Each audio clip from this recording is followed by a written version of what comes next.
Ed has participated in over 2 dozen scientific expeditions around the world, author of 27 books, hosted 2 television series, directed 5 museums, founder of the Inventors Hall of Fame and the National Toy Hall of Fame.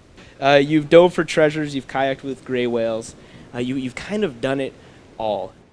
I always am asking questions and always trying to find the answers. And give me a broken appliance, I'm going to take it apart to see how it works. Put me in the wild where I'm really happiest. I want to explore. Wherever the hike goes, I want to go another 100 yards. I want to go around the next bend. I want to go over the next hill. I want to see that next thing that I haven't seen yet. I don't know. I think everybody's born with curiosity. I think it's inherent.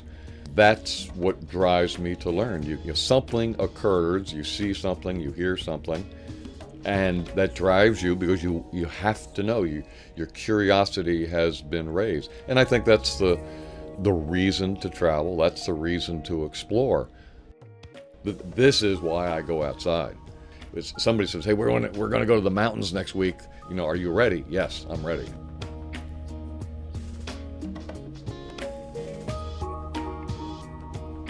A lot of people would love to do what I do, or would have their own dreams, and they'd love to go travel, they'd love to scuba dive or mountain climb or do any one of dozens of things, and yet they don't do it. You listen to them for a minute, and so many of them have all these excuses. I'll do this when I have time. I'll do this when I retire.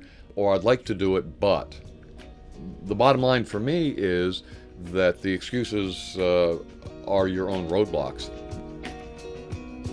You don't want catastrophic failure. You don't want injury or death or something like that. But usually failure is something that everybody forgets. When you look at people who really succeeded in life, there's this whole string of failures behind them. And when we write the history books, we usually forget all those failures. And we just say, oh, this guy was so great. Well, yeah, but for every success, he had 5 or 10 failures. And he was willing to endure the failures to get this a success. Young people, especially, they get this idea that people build their career in these logical steps.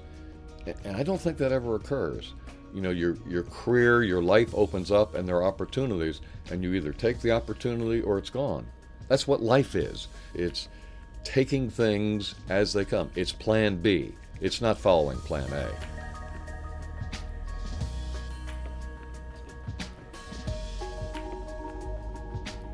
I travel a lot and give workshops for teachers and science museum staff around the world on how to engage people in learning science.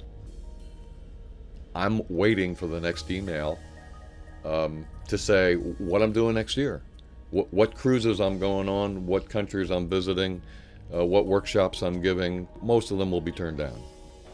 Okay, some of them will come back and it will fill up 12 months of my life and I'll be on the go. And then my biggest concern will be, how about the next year? That's the way I live my life.